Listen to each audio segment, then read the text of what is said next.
Friends, हम लोग बात करेंगे आज कॉस्ट अकाउंटिंग के special chapter process costing account की।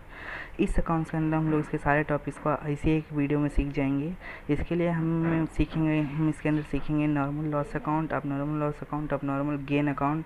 और P&L अकाउंट इतना खास भी नहीं होता, तो वैसे वो इम्पोर्टेंट नहीं है, बट आप देख लेना, आपके लिए लाभदायक होगा वो। आगे चलते हैं।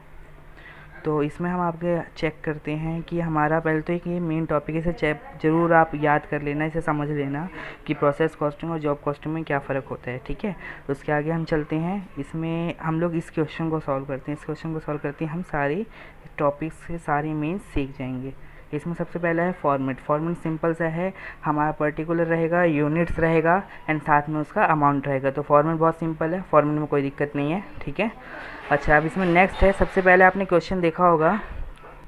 क्वेश्चन में हमारे पास सबसे पहले जो दे रखा है वो है 10,000 यूनिट्स। 10,000 units at ₹1। तो हम इसका इस्तेमाल करते हुए हमारे प्रोसेस ए में यूनिट्स को इंट्रोड्यूस करेंगे। यूनिट्स इंट्रोड्यूस करने के बाद हमारे जो एक्सपेंसेस हैं, एज यू नो, एक्सपेंसेस को एक्सपेंसेस के साइड में लिखा जाएगा एंड और अदर एक्सपेंसेस को वहाँ पे लिखते हैं।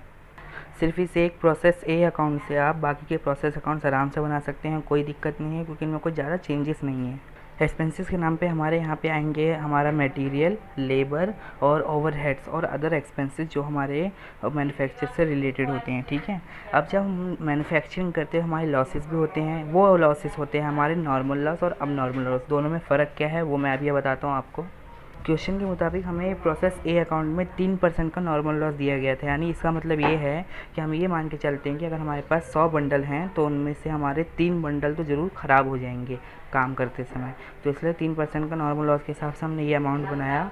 उसके बाद हमने देखा हमारा एक्चुअल आउटपुट जो है वो है 9500, लेकिन हमारा नॉर्मल लॉस तो 300 हुआ, उसके हिसाब से हमारे पास 9700 बचता है। यानी इसमें ये माना जाता है कि जो 200 का गैप आ रहा है वो हमारा अब नॉर्मल लॉस हो गया।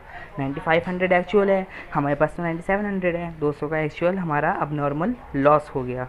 एंड देन फाइनल जो अमाउंट हमारा बचता है यूनिट्स और उसके अमाउंट जो बचता है वो हमारा इसमें ट्रांसफ़र हो जाता है दूसरे प्रोसेस अकाउंट में, जब तक कि वो फाइनल प्रोसेस अकाउंट ना बन जाए। जितने प्रोसेस अकाउंट होंगे उतना वो ट्रांसफ़र हो जाएगा, एंड में फिनिश गुड्स में ट्रांसफ़र हो जाएगा। अभी हमारे पास समझने वाली यहाँ पे दो चीज़ें हैं। सबसे पहली चीज़ कि हमारा अब नॉर्मल का अमाउंट कैसे आएगा। जब आपने नॉर्मल लॉस निकाला तो उसमें जो यूनिट्स थे उनका अमाउंट हमको दे रखा था, उससे मल्टीप्लाई करके उसकी वैल्यू आ गई। एंड उसके बाद जो हमारा जो टोटल हो रहा था, टोटल वैल्यू में से उस अमाउंट को हम लेस कर देंगे। तो अब जो हमारी वैल्यू आई है उसको टोटल यूनिट से हम लोग डिवाइड कर देंगे। टोटल यूनिट से डिवाइड करने के बाद हमारे पास जो अमाउंट आया उससे हम अब नॉर्मल लॉस के यूनिट्स की वैल्यू निकालेंगे। यही प्रोसेस आपके सभी प्रोसेस अकाउंट्स में होगा, किसी में कोई चेंज नहीं होगा। ऐसे हमने सेम प्रोसेस बी अकाउंट में किया और उसके बाद आपका जो आंसर है उसमें अभी आप देखो यहाँ अब नॉर्मल गेन हो रहा है। अब ये अब नॉर्मल गेन कैसे हो गया, इसका मतलब है कि जब अब मान लो हमारे पास जो एक्चुअल आ रहा था वो आ रहा था 9100। ठीक है, हमारे पास क्वेश्चन में गिवन 9100 एक्चुअल आउटपुट है, लेकिन नॉर्मल लॉस जो कि 5% है उसको जब हमने डिडक्ट किया तो हमारे पास बचा सिर्फ 9025।